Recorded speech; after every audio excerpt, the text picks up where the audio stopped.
Welcome to Wolf's Watch. I'm Wolf. Today, I've got a great on this day in history that ties into what we're going to talk about. But first, I want to talk with you about one key to engaging new employees. Employee engagement is horrendously low. Maybe one third of employees are really engaged in the workplace.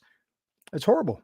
Productivity is the biggest profit leak in your business in all the different forms. And engagement is one and a massive one. You've got people coming in, mailing it in, not putting their best in because they're not engaged at work. Now, here's one of the things to do when you have someone new coming in as you're scaling up your business, even though you got high inflation right now, recession looming on the horizon, you're scaling up your business, you're bringing in new people.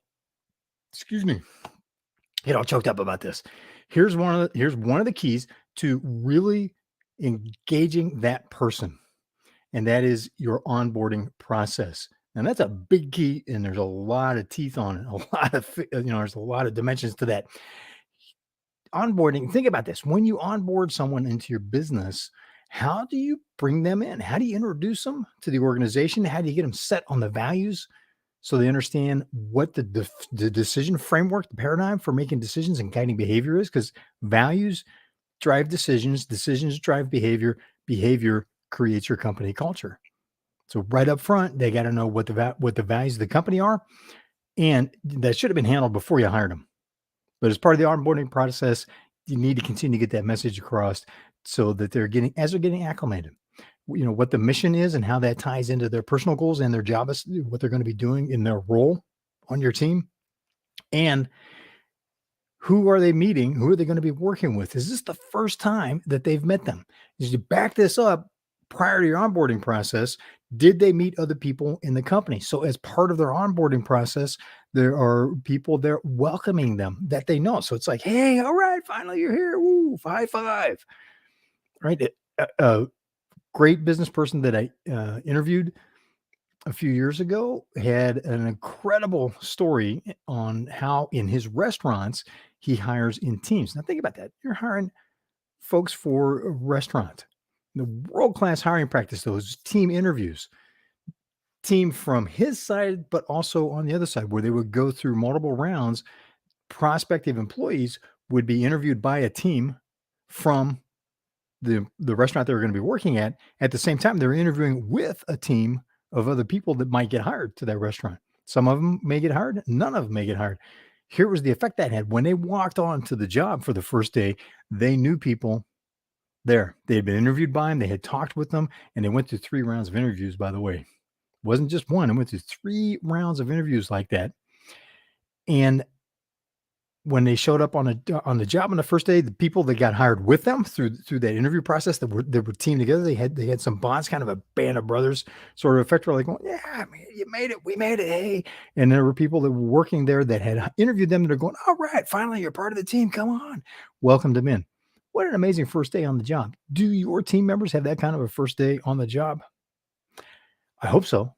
Would you like to have that? I mean, the first time you go into an organization and you're being welcomed by people with smiling faces going, hey, welcome to the team, because they know you've had some conversation and it's a true from the heart welcoming. So that's one of the keys as part of the onboarding process. And secondly, how do you get them oriented on the way things work? Where to find stuff? Where's the coffee maker? Where's the restrooms? Where's the best place to grab a bite to eat if they're not bringing their lunch in? Where do people go afterwards? Is there team meetings? One company I worked for, we would have a Friday night team meeting at Building 57, which was the local restaurant down the street. It's a great Southern California style Mexican food, and we every Friday night we would do that. We kind of talk a little bit of business, talk some personal stuff, what we're going to do for the weekend, who's doing what, who's going on vacation, who just got back, swapping stories, and it made it really helped bond the team together because we were in a very rigorous environment. Long story for another time with a lot of lessons that came out of it, though. Here's the thing, is something like that going on? How do they plug into that? Who guides them in learning, how to navigate the administrivia of being part of the team? Who gets them hooked up tech-wise? How do they get internet access? What do they need to know there? How do they get a computer set up? What do they do with the desk? And What's the policy and procedure? How do they learn the policy and procedure there? How do they access training? Do you so all of that, all of those kinds of administrivia, as I like to call it, can be handled one way. Just assign them a mentor. When I hired into Hughes Aircraft way back in the first job out of college, hired into Hughes Aircraft, they assigned a mentor to all new employees.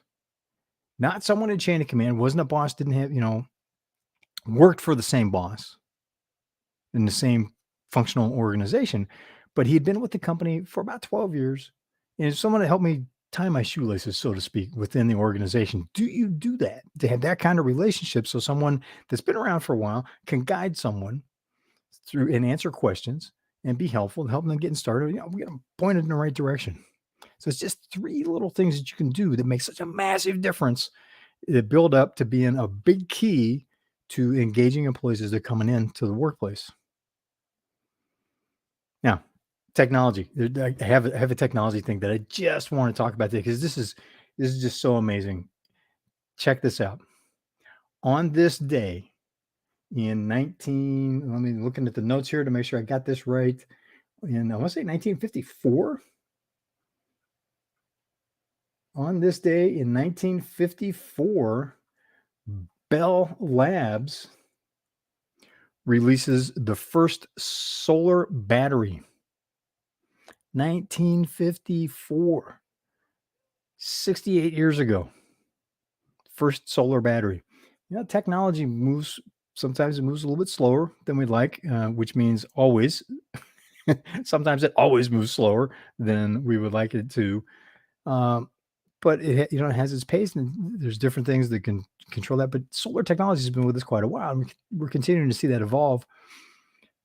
And I have no other commentary other than that. It's just I thought that was a cool fun fact to share on this spring Monday. Hope you're having an awesome day. And coming back to our core topic, the one key for engaging employees as they're coming on board, just getting started with your team. There's three pieces to that. Apply that. And in your comments, I want to hear, how's that go for you? How's that working out? What do you do? Do you assign a mentor? Do you think that's a good idea or not? If you think it's a bad idea, well, I want to hear your thoughts on that. My experience has been it works really well, saves you as a leader in your organization and your managers, your supervisors, your team leaders, saves them a bunch of headaches and a bunch of time. But if you got a different approach, different opinion, love to hear it. Secondly, making sure that there are people greeting them when they arrive, so they really feeling welcome and that they are, prepared for the job. So do that. Love to hear how it works for you. I'm Wolf. Thanks for being part of Wolf's Watch. I will see you on the trail.